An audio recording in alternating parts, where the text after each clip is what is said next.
পুরসভায় ভাঙন, একযোগে 17 কাউন্সিলরের ইস্তফা। পদ ছাড়লেন উত্তর ব্যারাকপুর পুরসভার পুরো প্রধানও। 26-এ তৃণমূল থেকে মুখ ফিরিয়েছে আম জনতা। নির্বাচনে পুরসভায় তৃণমূলের খারাপ ফলাফলের দায় স্বীকার করে এই ইস্তফার সিদ্ধান্ত উত্তর ব্যারাকপুর পুরসভার 17 জন কাউন্সিলরের। পুরপ্রধানের দাবি, উত্তর ব্যারাকপুর পুরসভা এলাকায় দলের ভরাডুবির পরেই এই সিদ্ধান্ত নেওয়া হয়েছে। পুরপ্রধান নিজেও পদত্যাগ করেছেন।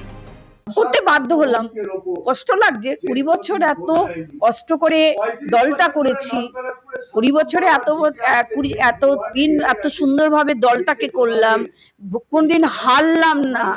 আজ 12 পার্টে 91 ভোটে আমাদের পিছিয়ে থাকতে হলো। কে কাকে জানাবো, কে উচ্চ নেতৃত্ব, সেটাই তো বুঝে পার্থভূমিক আমাদের সাথে তো সেইভাবে যোগাযোগ রাখেনি। কেন রাখেনি জানি না। 2011 সাল থেকে উত্তর ব্যারাকপুর পুরসভা ছিল তৃণমূলের দখলে। এই পুরসভায় 23টি ওয়ার্ড রয়েছে, তার মধ্যে 3 জন কাউন্সিলরের মৃত্যু হয়েছে। বাকিদের মধ্যে 17 জন ইস্তফা দিলেন। 2024-এর বিধানসভা নির্বাচনে উত্তর ব্যারাকপুর পুরসভাতেও গেরুয়া ঝড় উঠেছে। এবার সেই হারের দায় মাথায় নিয়ে সরে দাঁড়ালেন কাউন্সিলরেরা।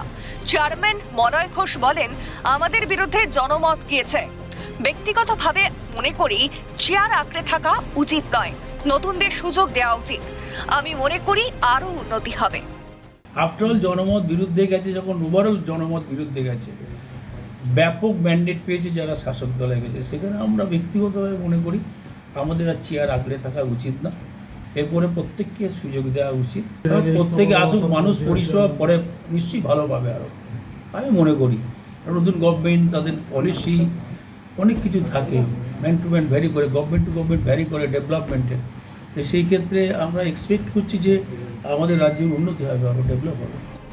মানুষ ওদের প্রত্যাখ্যান করেছে। পাল্টা কটাক্ষ অর্জুন সিং এর। তিনি বলেন, খুব দ্রুত অ্যাডমিনিস্ট্রেটর বসানো হবে। সুবুদ্ধি যার আছে সবাইকে বলবো, আপনাদেরকে মানুষ প্রত্যাখ্যান করেছে, আপনারা পৌরসভা যেতে পারছেন না, যাচ্ছেন না। কোনো কাউকে কেউ এখানে কোনো অ্যাসল্টও করেনি, কিন্তু তারা যাচ্ছেন না কেন? মানুষ তাদেরকে প্রশ্ন করছে। হসপিটালে আমি টাকা দিয়েছিলাম এমপি ল্যাডে ডায়ালিসিস জন্য, ডায়ালিসিস ইউনিটই চালু হয়নি, টাকা নিয়ে নেওয়া হয়েছে। তো এই ধরনের নানা রকম সমস্যা আছে, এই প্রশ্ন সম্মুখীন হতে হবে। তার জন্য ওনারা রিজাইন দিয়ে যাচ্ছেন, আমরা অ্যাডমিনিস্ট্রেটর বসিয়ে দেব। গত শনিবার গারুলিয়া পুরসভার 21 জন কাউন্সিলরের মধ্যে 9 জন ইস্তফা দেন। দুদিন যেতে না যেতেই ব্যারাকপুর পুরসভাতেও চিড় ধরেছে। রাজ্য থেকে উৎখাত হয়েছে তৃণমূল। তারপর থেকেই পুরসভাগুলিতে ভাঙনের হিড়েক পড়েছে।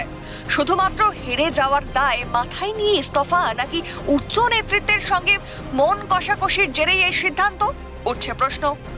হিমাদ্রি শেখর ভট্টের রিপোর্ট, ক্যালকাটা নিউজ।